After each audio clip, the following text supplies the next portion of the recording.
Dans cette vidéo, nous allons vous montrer comment nous allons utiliser un détecteur de fuite pour écouter une fuite dans une canalisation.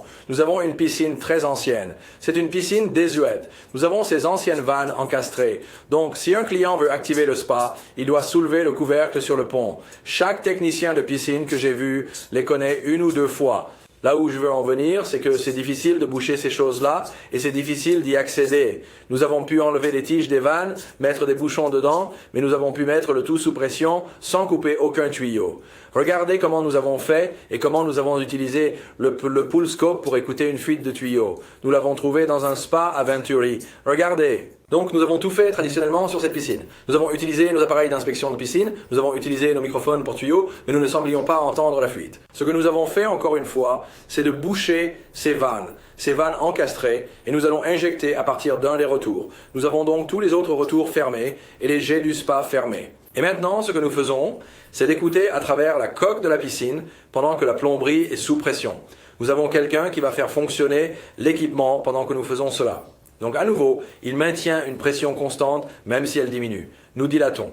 Avec la vanne et maintenant nous écoutons devant tous les jets dans les endroits les plus courants. Mais nous écoutons sur toutes les parties du mur. Nous entendons notre fuite à cet endroit. C'est vraiment fort, mais nous allons quand même examiner le reste pour nous assurer qu'il n'y a pas d'autres fuites. Nous signalons celle-ci et c'est à cela que ça ressemble. Comme vous pouvez le voir, il est difficile de tout boucher. Parfois, vous ne pouvez pas retirer les yeux. Parfois, il est difficile de couper le tuyau et de le réparer là où il est. Dans ce cas, nous vous avons montré un exemple de la façon dont nous sommes capables d'écouter la plomberie d'une piscine avec un scope de piscine sans tout couper. Maintenant, nous allons aborder le côté réparation. La première chose que nous allons faire, c'est tout marquer. C'est comme ça que nous allons le couper avec la scie à gaz. Nous aimons utiliser de l'eau pour réduire la poussière.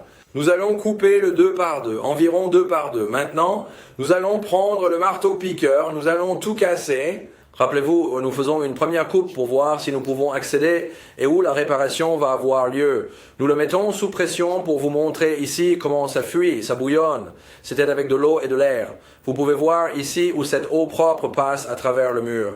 La prochaine chose que nous allons faire est de tout couper et nous pourrons vous montrer après l'avoir ébréché. Nous allons le couper. Pour que nous puissions vous montrer cela. Donc, ça s'est littéralement cassé ici au Venturi, là où ça casse toujours. C'est une rupture courante. Nous voyons cela tout le temps. Il n'y avait aucune pénétration de racines ici. Cela s'est simplement cassé avec le tassement. Donc maintenant, pour celui-ci, nous allons percer à travers la piscine.